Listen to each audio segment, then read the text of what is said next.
Turning points change the course of our lives, whether it's a big decision, overcoming an obstacle or tragedy, or taking a leap of faith. These stories of inspiration and resilience are what Turning Point is all about. Hi, everyone. Thank you so much for joining us for today's episode of Turning Point. We have a very familiar face or voice, depending on how you're consuming this. If you're a 90s child like me, you will recognize him from Street Cents and Jonovision. If you're a Trailer Park Boys fan, J-Rock is in the house. Jonathan Torrens, I'm so thrilled to have you as a guest today. Thank you so much for being here. I'm so happy to have been asked. Thank you. Longtime fan, first time interviewee. You're too kind.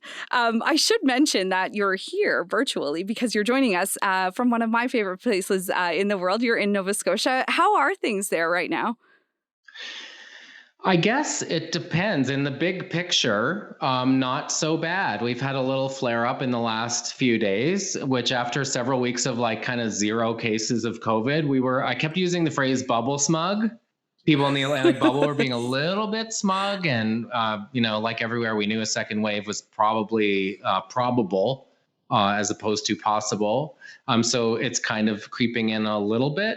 But for me personally, I almost feel guilty how much I've enjoyed being home. We live an hour from Halifax. My wife and I went on a 5-kilometer hike this morning while the girls were at school. In the last hour, I've mucked horse stalls and helped her put up some Christmas lights outside and booked some friends for a shoot. So life is pretty much going on as it always does. I have to say, since this started, my fiance's family is also from Nova Scotia, and I very much wish we were in the Atlantic bubbles. It does sound, you guys got things right there at the beginning, kind of locking things down and keeping those numbers down. So I'm glad that things are going well for you and that you've had some great time with your family, it sounds like. Well, I'm an optimist by trade. I've always been that way, and I have to assume I know this hasn't been everyone's experience, but no matter where you are, if nothing else, I think this year is making people call into question, am I living my life the way I want to be? And I think we'll probably see changes on the other side of it where people are like, can't remember early on, I think there were 50,000 couples in Japan filed for divorce when the world opened up again. Yep. Like, if you don't like the person you're living with, you'll probably really find that out now. I happen to really enjoy my roommates, so I've been selfishly really happy to be around more. I'd normally be traveling a lot this time of year. I'm not. That's great. But I think a lot of people will probably try to figure out, like, this isn't the job for me, or am I living where I should, or what about the one that got away? Maybe I should try to track them down. Yeah, you're absolutely right. It's certainly been a major time of reflection, and actually kind of on brand for the podcast. It's been a turning point, I think, for a lot of people. Speaking of which, before we actually record an episode, or before I record any episode, of course, there's always this pre-interview where we kind of have an initial conversation. And it's funny, as I was preparing to talk to you last week, I kind of try to make a list. If it's not a clear turning point, I always try to make a list of potential options. And I think I had like 10 things written down for So I was Street Cents or Jonovision or Trailer Park Boys and moving to LA, all of these different things. And then but I always like to ask the guest, what would you say is your turning point? And you told me this story that I had never heard before. And it was actually about this car accident that you had been in, a very serious car accident in the year 2000. So tell us about that and what happened. Well, it's a good sign that you have good subject matter for your podcast, because I spent a couple of days before we talked too asking myself, what is my turning point? And I think most people don't have just one, and you can probably look back and think personally and professionally, maybe you have different ones. In my case, as I said to you the other day, I had a long history in my life of not being able to ask for help.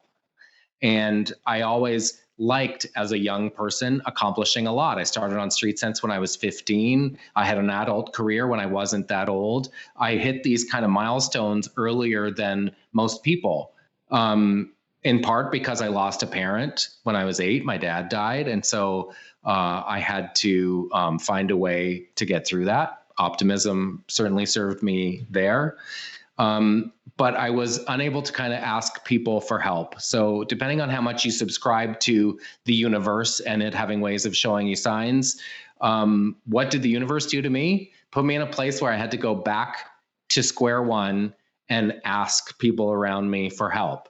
So I was driving with my then girlfriend on the highway in Nova Scotia. It was a single lane highway, and a young woman driving towards me crossed the line and hit me head on. She was looking over her shoulder at another accident that had happened behind her. And in that moment, I broke my femur in multiple places. My left femur, which you're learned a lot about this part of your body. Your femoral artery is wrapped around your femur. And what happens sometimes is a piece of bone can sever that artery and you can bleed to death internally. Oh my gosh. So I think my lack of knowledge really helped me because I didn't really understand at any stage how serious it was. But orthopedic surgeons are incredible. They were able to put my femur back together, spend some time in a wheelchair, reflecting, spend some time on crutches, spend some time with a cane, which you can see in the first season of Trailer Park Boys. But really the lesson was it forced me to ask people in my life, can you wash my hair? Can you get groceries for me? Can you heat a magic bag? Because I can't. And I can't is something that's really hard to say out loud for most people, especially people who have kind of built a wall of pride in their life. And so the kind of nice upside of that is people like being asked for help. People like being asked because then maybe they'll ask you for help next time. And as far as the human experience goes, that's how we get connected to each other, by helping. So I had a lot of time on my hands to think about, like, if you believe everything happens for a reason, what is the reason that this would happen? What is the upside of this for an optimist like me? There were a bunch of upsides. Got to spend some time with family members that I didn't see much, taught myself to play the piano a little bit because my mind was racing and I needed something to do with my limited physical ability. And I learned that I can ask for help if I need to. I think this lesson it's such an important life lesson. And, I don't think everyone gets to learn that either. But what I love about it is, learning, like you said, learning to ask for help when you need it, but also that idea of how much people like being asked for help. I mean, I find now, as in the last little while, I've kind of had a chance to mentor some younger people earlier in their careers. And it does feel really good to be able to share your own life experiences, to help someone else out. In the same way it would feel good to, to be able to heat up a magic bag or wash someone's hair. And I'm sure for you, it also felt good to know that you could ask for help too. Well, and I know in the world, as a communication stance, it's the same as a customer service in exchange that isn't satisfying. If you call with a complaint and someone says, I'm sorry that happened, instant way to diffuse something. So if you're asking someone for help, excuse me, do you think you could help? Most people are like, wow, this person sees me as someone that could help. That's actually a nice compliment. It's a great opening volley. And I know it feels good to me when people ask for help as well.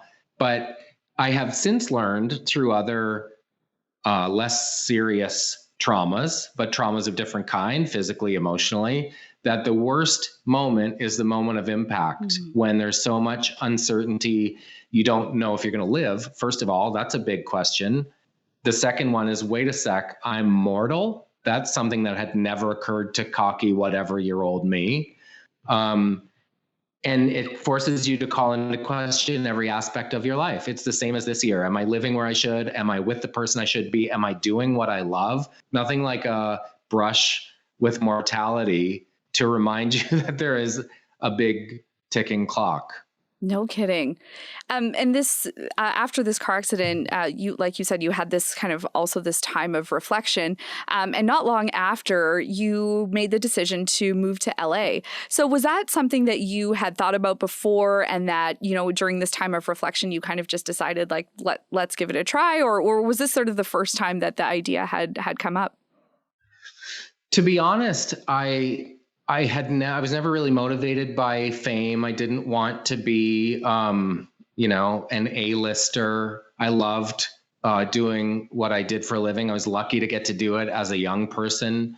But when I turned 30 and had been on CBC for 15 years, I'd kind of reached the top of the ladder in Canada and kind of wanted to see what else was out there. It was CBC wanted to do a 6th season of Jonovision. I felt as though we'd kind of done everything we could do with the show. I wanted to do a version of it after dark for the audience that had grown up with me, who are now also around 30. There was a feeling at CBC that I hadn't kind of proven I could carry an audience by myself. So I didn't know what else to do.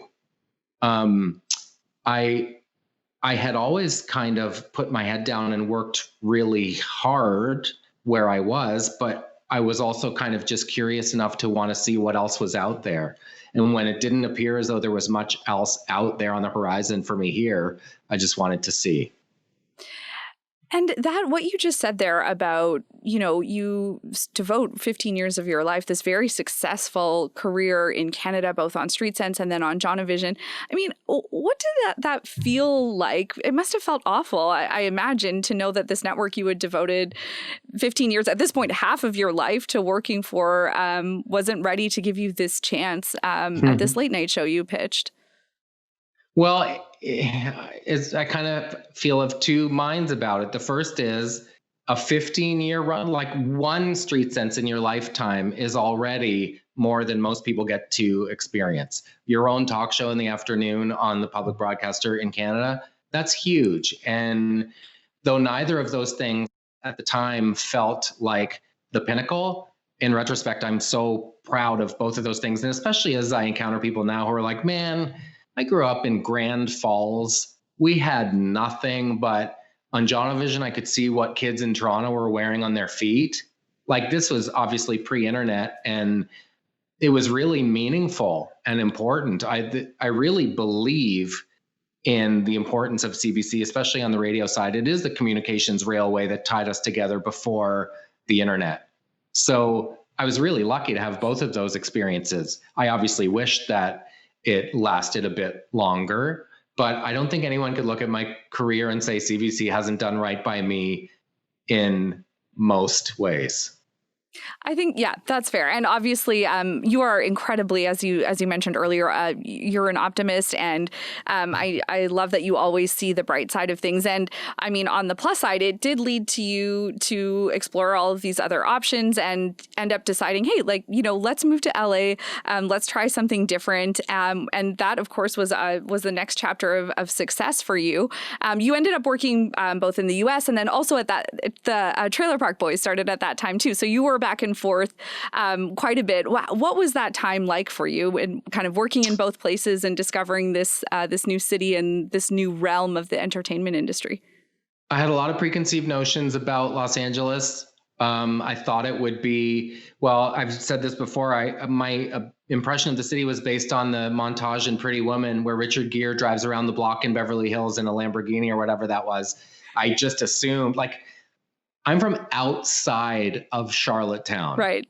So when I moved to Halifax, this was like, what is even happening?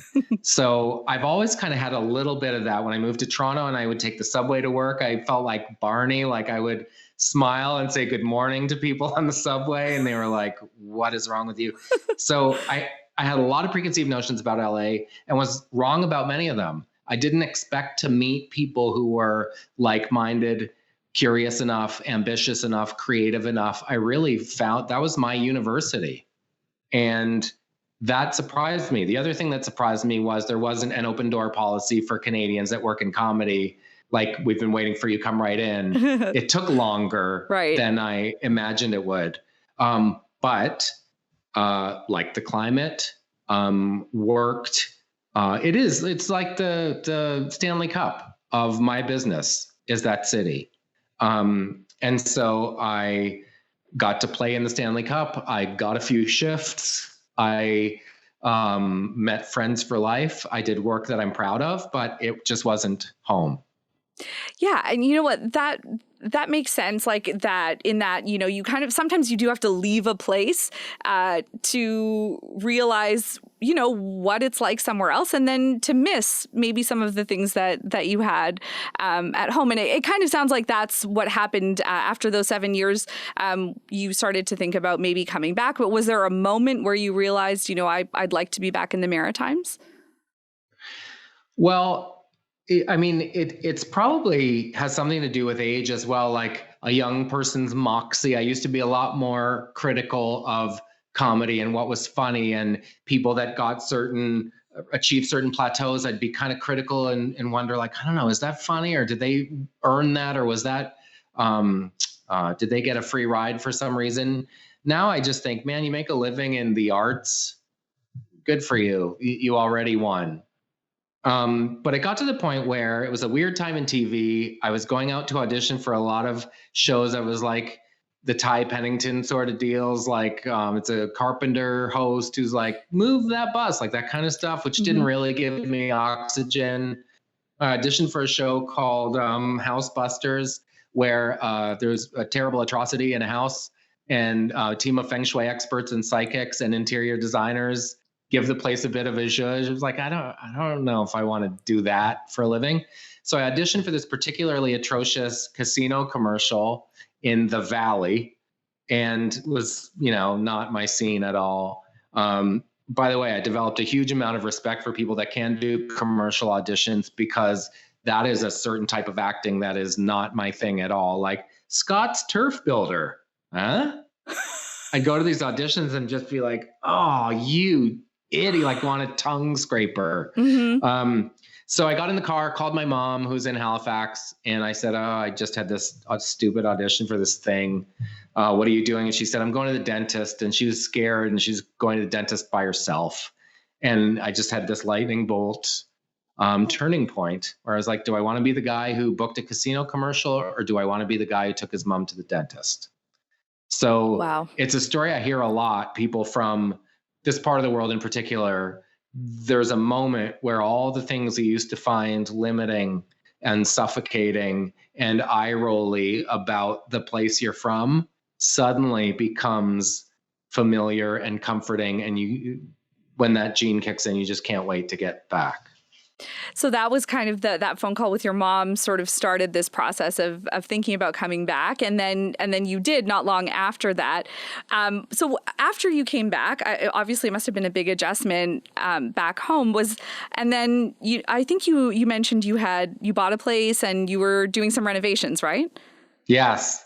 So I was at the end of a relationship in Los Angeles, and moved home, and was kind of in this career transition. I didn't know if I wanted to work in TV. Like I said, I wasn't a carpenter, and auditioning for like America's Cutest Puppy. That was another audition I had. Like, tonight, the K9 moves into the mansion. America, the phone lines are open. I mean, like, you have the voice for it. Is that what I meant, though? Yeah, totally. Oh, yeah, you're the puppy guy. Right. No one wants that rap. Mm-hmm. So I moved back, and my manager in LA kept saying, you need new headshots, new pictures taken to use as promotion. And I was like, man, I might go back to Compu College. I might be a realtor. Like, I don't really know. I was kind of licking my wounds, trying to figure out what was next. So I bought this house, and my friend Mike, who's a photographer and he's a contractor, we fixed it up together. And every couple of months, my manager would call and say, you need to get these headshots done. And I was like, man, I'm still not really there yet.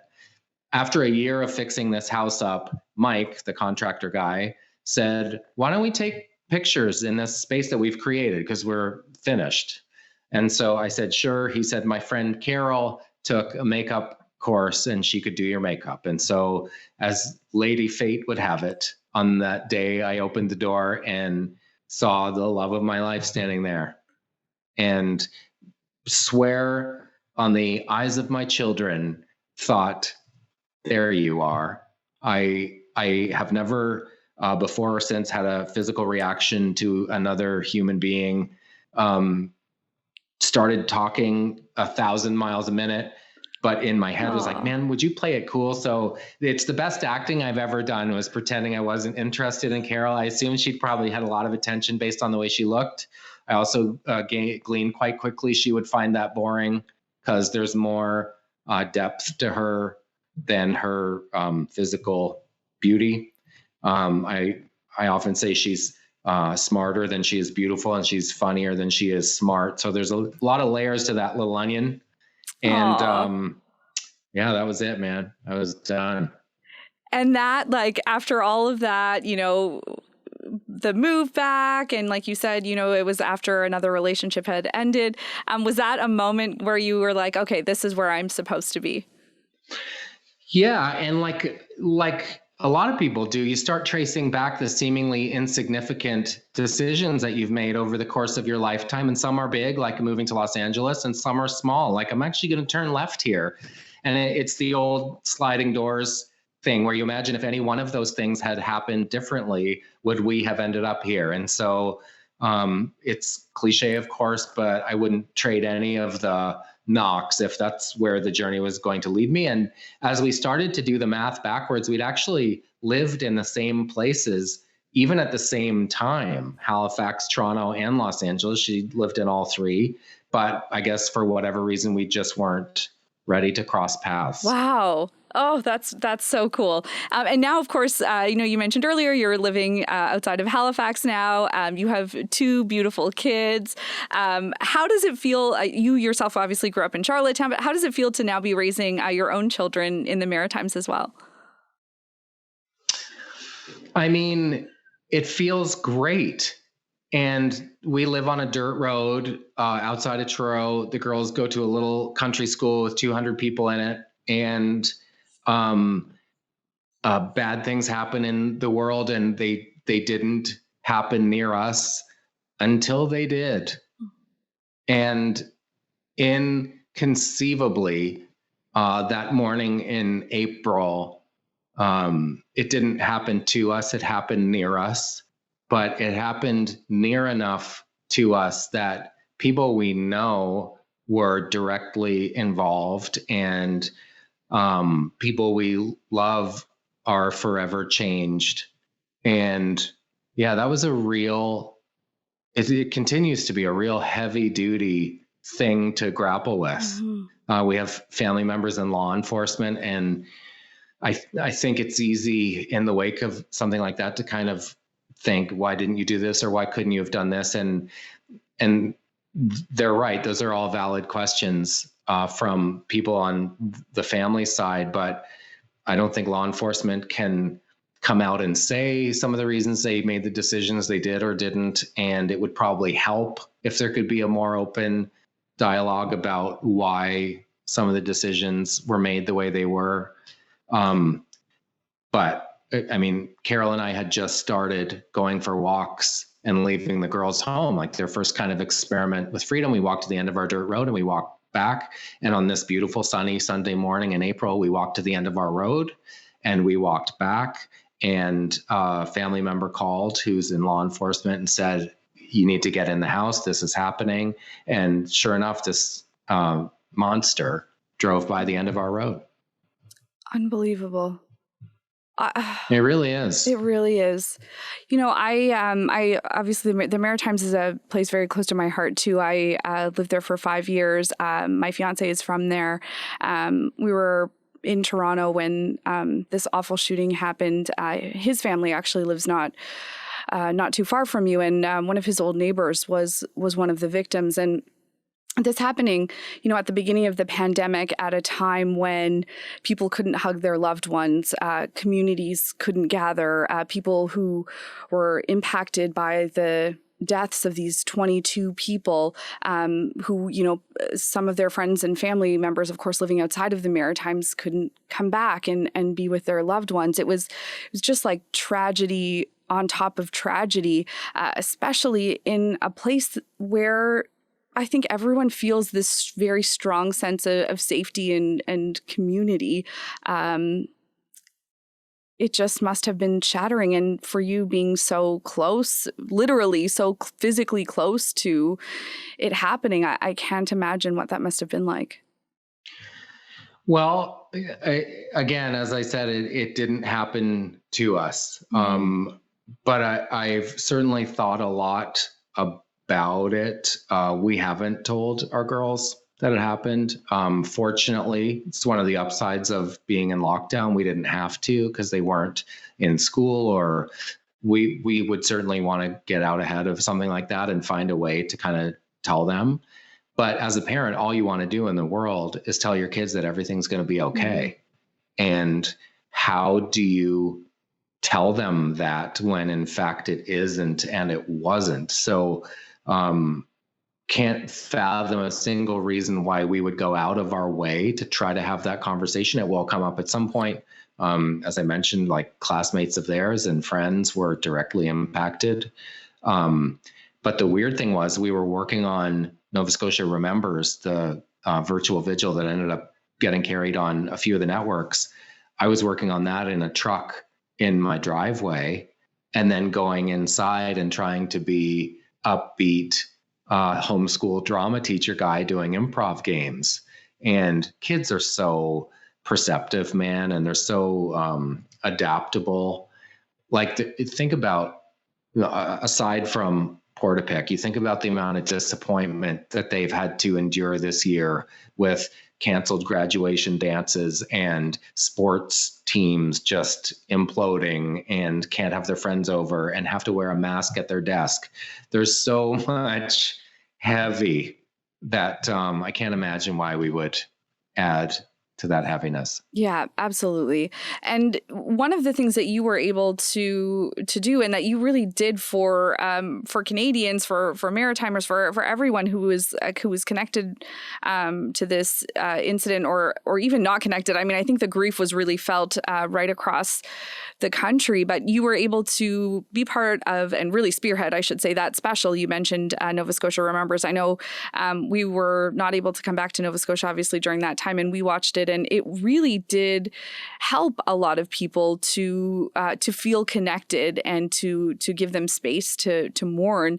So what was it like for you, putting that together and really, I think for a lot of people too, they saw a different side of you in this too, than maybe what they would have seen in some of the, obviously the shows that you have been on. It was very emotional and very raw and very vulnerable. But what was it like from your perspective, putting that all together?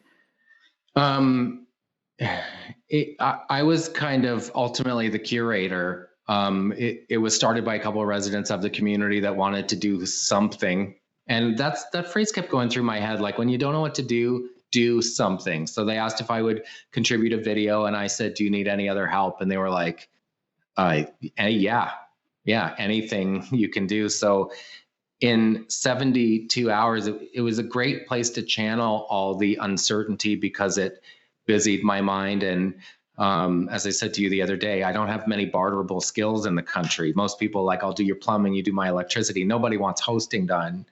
So in this particular context, I could do something to contribute.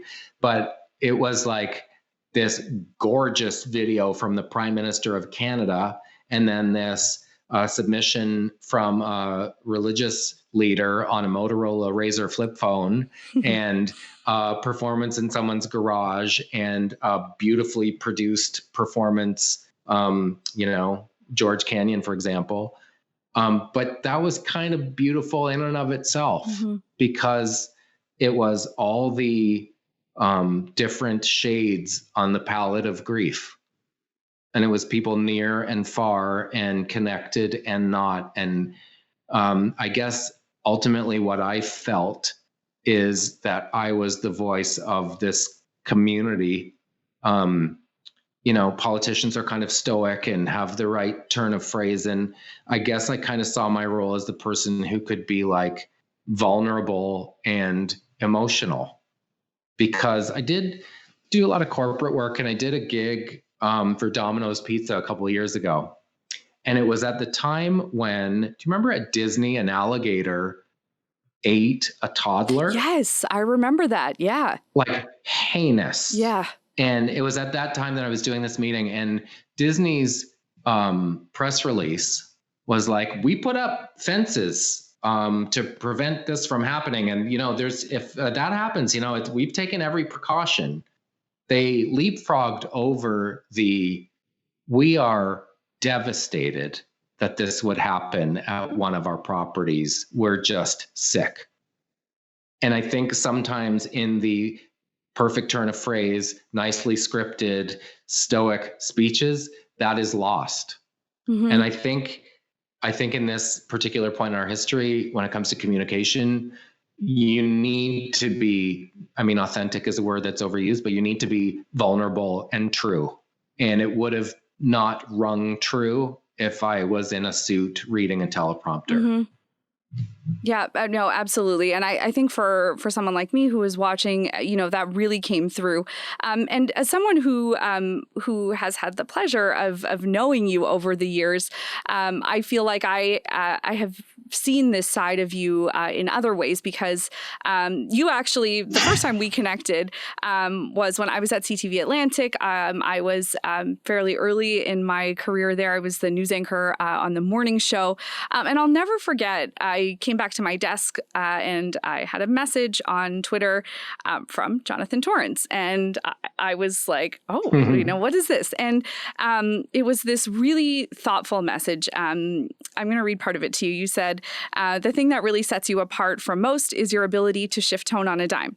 The page turn from, say, a tragic house fire to lottery winners is so hard, and you're an expert at it. Well done. You could have just as easily, sent me a message that said, hey, you're doing a great job. But you really took the time to write me something that was thoughtful and meaningful. And it really meant a lot to me, coming from someone, in the industry that I really admired. I had watched you over the years, and I've spoken to other people who say that you've taken the time to offer them advice, mentorship, and support too. So what is it that, I know a lot of people who, now that I've been in the industry for a little while, or was in the industry for a while, I knew a lot of people who had a lot of experience, but didn't really have an interest in mentoring others. But what is it for you that kind of compels you to go out of your way to offer this to other people? Wow, great question. I know early on in my career at CBC Halifax, both personally and professionally, there were people that took an interest, and it doesn't take much.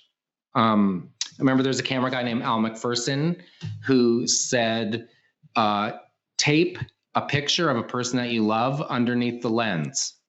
So when you're speaking to the camera, you're talking to your crush or your grandma or your parents or someone that will give your tone a kind of warmth and depth to it. He didn't have to do that, but it was a little tip that I've never forgotten. It's funny, Rick Mercer, when I said that, said, funny, I always taped a picture of someone I hated. Like, well, that worked for you. Obviously, really well. Gave you the P and V you kind of needed, Yeah. So I guess it's kind of a weird thing to accept with the passage of time. But I guess I'm sort of at the age where suddenly I've been working for 30 years and I remember what it's like to start out. And I know that people are often quick to criticize, especially in this day and age of social media. And I guess I thought if I felt that, I should pass it along. And you do that. You inject humanity into news reading. And that's a beautiful thing, because the origins of television news, and I'm a student of the craft. I've never worked in news, but the downward inflection at the end of our sentences, like that old school Stone Phillips news read guy, no matter what story they're reading, it like nobody's home. So there was a light in your eyes. I know Halifax is a stepping stone for many. And I was like, that Priya Sam won't be here long. She's going places. Oh, well, that message meant so much. And you've offered me, such great advice over the years, too. And I know, we're so lucky to have you here in Canada. You obviously have so much experience. And, part of that experience, and that kind of another theme, I think, in your career is knowing when to move on. I know there was potential for another season of Jonovision. You mentioned that earlier. Fair to say, I think there were a lot of people who tried to do everything they could to keep J-Rock's character going on Trailer Park Boys. Both of these shows were very successful, but you decided at the time you were ready that it was time for a change. So how do you make those tough decisions? It's kind of a gut thing, but I think it's what's allowed me to have a career over just a role. I would rather just philosophically leave before the audience does. In a way, you know, there's kind of the practical, economical part of the equation when people are like, man, just be J-Rock, bro. Just go back and be J-Rock. A middle-aged white guy in a do-rag is not the voice the world needs right now. I couldn't just be J-Rock. That's 6 weeks of work in the summertime. Then what? It wouldn't be fulfilling. It's only one color on my performer palette. But more so, I kind of feel like I did everything I could do with that character, and I wouldn't want to disrespect the audience by phoning it in, and I wouldn't want to disrespect my time or the character itself by kind of doing victory lap after victory lap. So I'm always kind of looking for the next fix and the next buzz. And, you know, Trailer Park Boys came along towards the end of Jonovision. Mr. D came along towards the end of Trailer Park Boys. I'm having so much fun playing the character of Noah Dick on Letterkenny, who's a Mennonite guy. They all, if you put them through a colander, the intersection is overconfidence and underqualified. That's just that's the nexus of what I personally find very funny. So there's more to all those characters than you would think at first blush.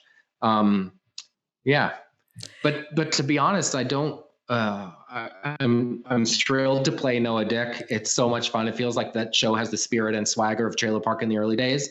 But I'm not actively seeking 4 lines on Coroner. Like I don't really get a buzz from being a TV actor. Is that weird? You know what? I think it's kind of cool though, because you are approaching it in this different way. You know, for you, it's also, it's not just about, or it's not about, you know, I have to be famous or, you know, make millions of dollars or go, you know, I want to live in this huge house. And so I'm going to keep, it's not motivated by outside things. You're literally making your decisions based on, what you want to do and what's also satisfying to you. I think it's actually really refreshing. Well, as a freelancer, I have 3 criteria: fun, money, challenge, and any gig I take has to have 2 of them.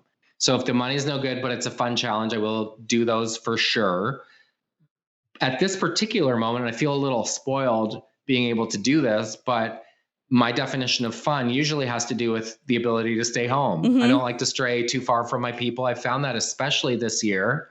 As I mentioned, we live an hour from Halifax. If I drive to Halifax, my internal clock's kind of ticking like, well, I better get home. So I've become a real homing pigeon. But to me, it feels like a kick. I always feel best on the days like this when, as I mentioned, shoveled some horse poo, did some work, picked up my kid, put up some Christmas lights, talked to a friend. Like, those are the nights I go to bed. My mind's tired, my body's tired, my hands are sore.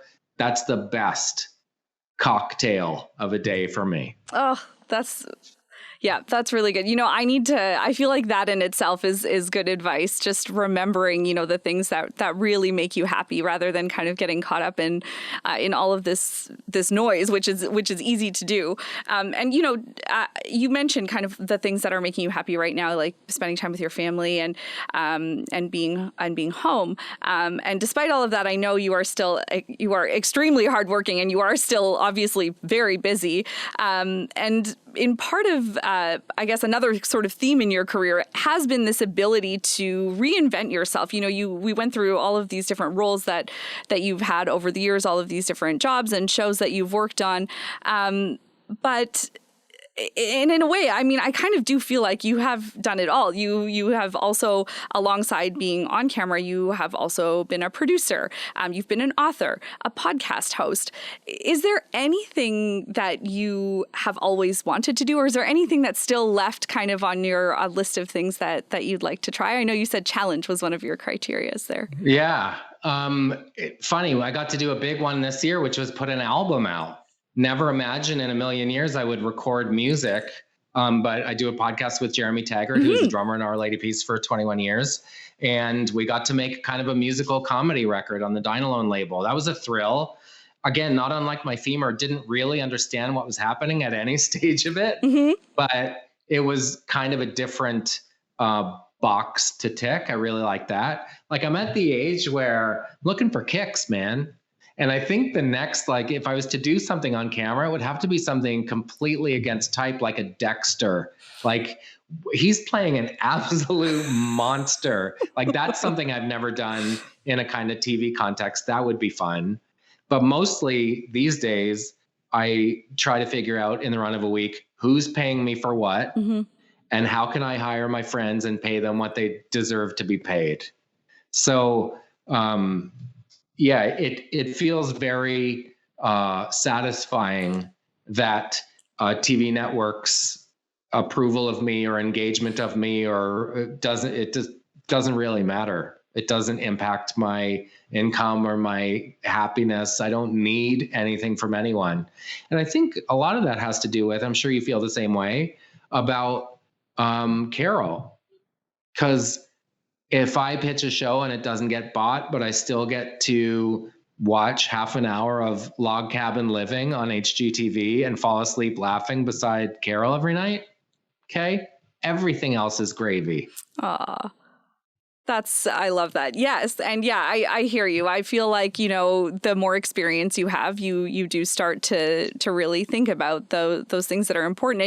And just kind of hearing you talk about all of this right now, you're really in this sweet spot where you have worked and you continue to work hard, of course. But you have all the experience, you have put all of this hard work into establishing this incredible career. And now you're in that sweet spot where you can kind of pick and choose what you want to do and what you want to get involved with and be part of. However, it's nice of you to say, but the freelancer's plight, as you know, is that you live in fear that the phone will never ring again. Right. And so the power of the word no was another turning point in my life, because you can say no to things that don't excite you, don't pay you enough, aren't ethically or morally aligned with what you're trying to put out to the world. And it often works in your favor because people aren't used to hearing the word no in our business. And a funny thing happens when you say no. People are like, well, then what would it take to make that a yes? So they might come back with terms that are more appealing or give you a bit more freedom to do it the way you want to do it, If you can genuinely stare down the barrel of a loaded gun and not blink, that often benefits you. Huh. Yeah. You know what? I never thought about it that way, but you're right. And then that person, it's an opportunity for that person to come back with a better offer or not, in which case, you kind of have made the right decision. And you have to be okay with the outcome either way, because the most powerful emotion is genuine indifference. And that really throws people for a loop because they don't know what to do with it. Yeah. Oh, I'm gonna take that one with me. That is very good advice. I'm gonna add that to my list of good advice from Jonathan Torrens. I want to circle back to your turning point here. This lesson you talked about, really learning how to ask for help, that it's okay to ask for help. I think a lot of us during this pandemic, it's been a time when we've all needed more help. We've needed support, whether it's needing someone to watch kids or, needing to call someone after a tough day and being sick of being stuck inside during lockdown. What is your advice to someone who might have that same feeling that you had before, of not wanting to ask for help, of not wanting to kind of be in that vulnerable position? Right. I'm by no means an expert, but I have to assume this year more people are in camp vulnerable than ever before. So hopefully the upside of that is that the stigma is evaporating a little bit. And I don't know, maybe they can take their lesson from me that wonderful things happened in my life as soon as I was willing to kind of ask for them. And we always feel like selfish has such a negative connotation, and to an extreme, it is a negative thing, but looking out for oneself is also just a critical part of your health and happiness. Yeah, absolutely. I feel like we need another podcast called Life Lessons with Jonathan Torrens. I don't know about that. Now watch, this will be it was the last interview he ever did. Stop. Like, this is my Dateline moment where they'll be using clips of this for years and years and going, I don't know, he seemed so normal on the surface. Or you'll find out that like Carol left me tonight, or like I completely read this wrong. All I know is that it's very satisfying to be selective about what you choose to do. Mm-hmm. I always say we're so critical about how we spend our money, and yet we don't give the same weight to how we spend our time. And I guess that's been a real big lesson this year, especially when you've had to be really calculated about how and where you spend your time. People are working at home from the same time. You're trying to do homeschool at the same time. Carol taught me a huge life lesson. I was talking about how great it is that I can work from home and I'm parenting. Isn't this great? I can kind of do both. And she was like, to be honest, you're probably not doing either to the best of your ability, because we know that you need to work and it's fine. So when you work, go work. But when you're here, be here. And I think be here is the hardest thing to do in the world at this particular juncture. Like, FOMO is real. You're wondering what, under normal circumstances, non-pandemic times, precedented times, you're wondering what your friends are doing. Should I go there? Do you guys want to come here? What am I missing? You're on the Tinder swiping to see what else is out there. But to be right here is just the best feeling. And it's a hard one to do. But I was thinking about this yesterday. I've been so craving nature. And I think it's because everything changes so fast in a news cycle and in COVID and in work. And if you don't email someone back, they're like, why isn't he emailing me back? Nature, nothing's changed. I mean, aside from the obvious, but generally speaking, you go for a walk in the woods and it's pretty much the way it was 50 years ago.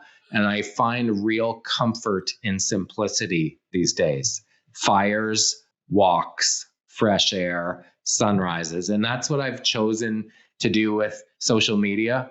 I'm really made a conscious effort to not engage. I'm just putting out love and light, and am surprised and delighted on a daily basis how little positivity it takes to make a difference. And the number of people who are like, man, thank you. That picture of that sunset just made me feel great. And I needed to feel great.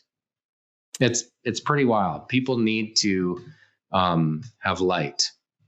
Yeah, I always look forward to your posts, especially on Twitter, because there can be a lot of negativity there, but you always can either make me laugh or you share a beautiful moment or, like you mentioned, a beautiful sunset picture. I think during this time, a lot of people are really, as you said, very grateful for that. It is what we need more of during some of these dark times. And I hope this episode too was a moment of light for a lot of people, kind of, hearing a little bit more about your life, about some of these stories from behind the scenes, about your wonderful family, who I would love to meet someday. But this was great. I mean, it was so fun talking to you, Jonathan. Thank you not only for being here during this episode, but for being there for me during some tough times in my career too. I really appreciate it. And I look forward to your next turning point, because I'm sure there will be a reason to have you back on the show in not too long. Maybe it's being on this show. Maybe this is another turning point where people will demand the Priya and Jonathan show. And this will steer us in a completely different direction. I'm in that. I'm in for that turning point already. Once again, you have lived up to your advanced billing of being able to deftly segue from car accidents to moments of joy in a way that felt. Peter Zosky, as we were talking about before we started rolling, my favorite broadcaster in Canadian history, said that the best interviewers are in the back of the canoe steering while their guest is at the front paddling madly to help the canoe avoid going over the waterfall, you are a very confident canoeist. Oh, you're the best. Thank you so It was much. a pleasure to be in your boat. Oh, well, thank you. And I hope you will come back again. And I'm going to tell my fiance you said I was a good canoeist because it will make him laugh really hard. And I'll tell you that story another time. Oh, he would beg to differ? Uh-oh. That's a story for next time. Definitely. When we talk about your turning point. All right. Will you make me that deal when it's time for your turning point? I get to do that? And that's it's the turning tables point? It is a deal. Okay.